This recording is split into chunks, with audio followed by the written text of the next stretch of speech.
नमस्कार भाइयों और बहनों, स्वागत है आपका जंगली मेडिसिन में। आज हम बात करने जा रहे हैं एक ऐसी जड़ी बूटी की जिसका नाम सुनते ही पुराने वैद्य याद आ जाते हैं। जंगलों में ये पेड़ अक्सर सूखी नदी के किनारों पर, खेतों की मेड़ों पर या बंजर जमीन में अपने आप उगाता है। इसकी डालियां पतली, छाल खुरदुरी और फलियां नींबू जैसी होती हैं, लेकिन इसकी सबसे खास बात इसके बीज हैं, जिनके अंदर छुपा है एक ऐसा रहस्य जो पुरुषों की एक बेहद परेशान करने वाली समस्या को जड़ से मिटा देता है। जी हां भाइयों, हम बात कर रहे हैं अंडकोश वृद्धि की, यानी हाइड्रोसेल की समस्या की। अब कई लोग इस तकलीफ को बोलने से भी कतराते हैं, क्योंकि ये जगह भी ऐसी है जहां दर्द और शर्म दोनों साथ आते हैं। पर आयुर्वेद में इस रोग का बहुत ही सरल, असरदार और सस्ता समाधान बताया गया है, और वो है करंज के बीज। थोड़ा सस्पेंस बनाए रखते हैं। पहले मैं आपको बताता हूं कि करंज होता क्या है।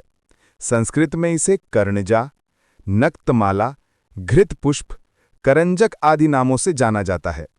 इसका वैज्ञानिक नाम है पोंगेमिया पिन्नाटा, और अंग्रेजी में इसे इंडियन बीच ट्री कहा जाता है। ये पेड़ पूरे भारत में पाया जाता है, खेतों, जंगलों, नदी किनारे, यहां तक कि गांव के बाहर जहां सूअर रहते हैं वहां भी। अब बात करें इसकी प्रकृति की। आयुर्वेद में बताया गया है कि करंज का रस यानी स्वाद तिक्त और कटु है, गुण लघु और रुक्ष है, वीर्य उष्ण है और विपाक कटु है। इसका प्रभाव कृमिघ्न, कुष्ठघ्न और वात कफ शामक है। करंज मुख्यतः वात और कफ दोष को संतुलित करता है।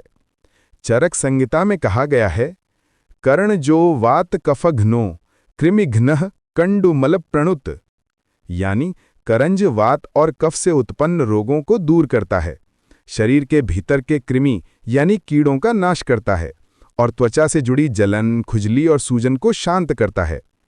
अब आते हैं उस असली विषय पर, अंडकोश वृद्धि या हाइड्रोसेल की समस्या पर।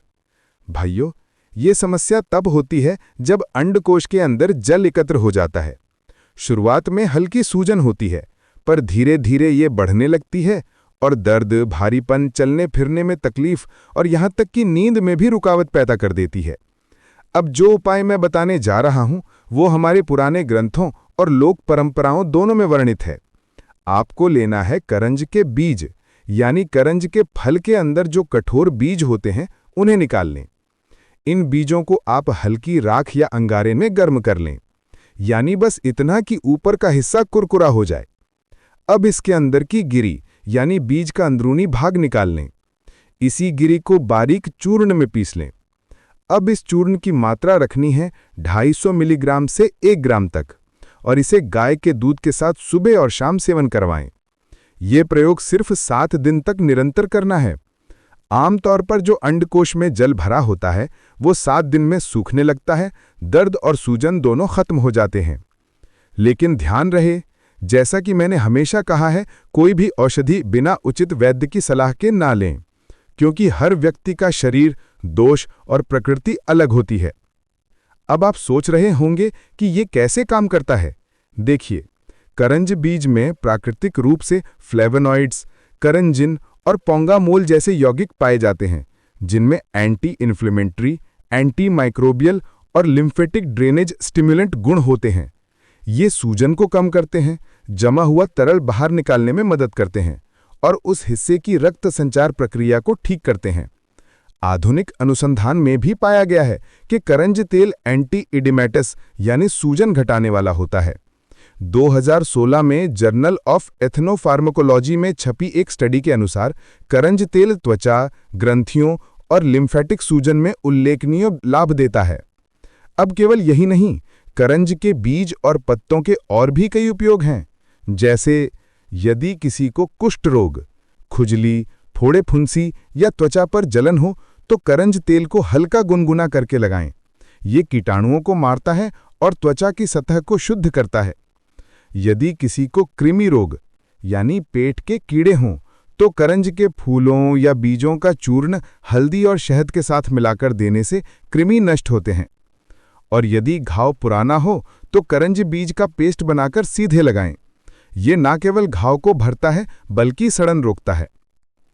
और सबसे महत्वपूर्ण, जो पुरुषों में शुक्र दोष, वीर्य की शिथिलता या नपुंसकता जैसी समस्याएं होती हैं, उनमें भी करंज बीज का अल्प मात्रा में प्रयोग उत्तेजक और विरेचन प्रभाव देता है। अब बात करें सावधानियों की। अगर आप करंज बीज का अधिक सेवन कर लेते हैं तो यह अति विरेचक प्रभाव दिखाता है, यानी दस्त, जलन, उल्टी जैसी स्थिति पैदा हो सकती है। इसलिए केवल चिकित्सक की देखरेख में ही सेवन करें। गर्भवती महिलाएं, छोटे बच्चे और बहुत अधिक गर्म प्रकृति वाले व्यक्ति इसका सेवन ना करें।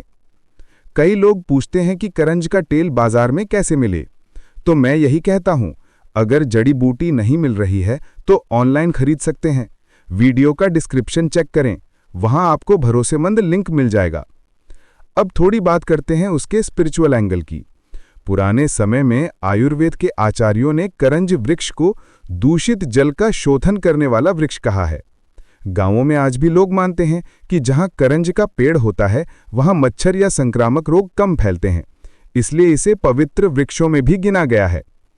और दोस्तों, ये बात मैं हमेशा कहता हूं, आयुर्वेद का असली मतलब है समझकर प्रयोग करना।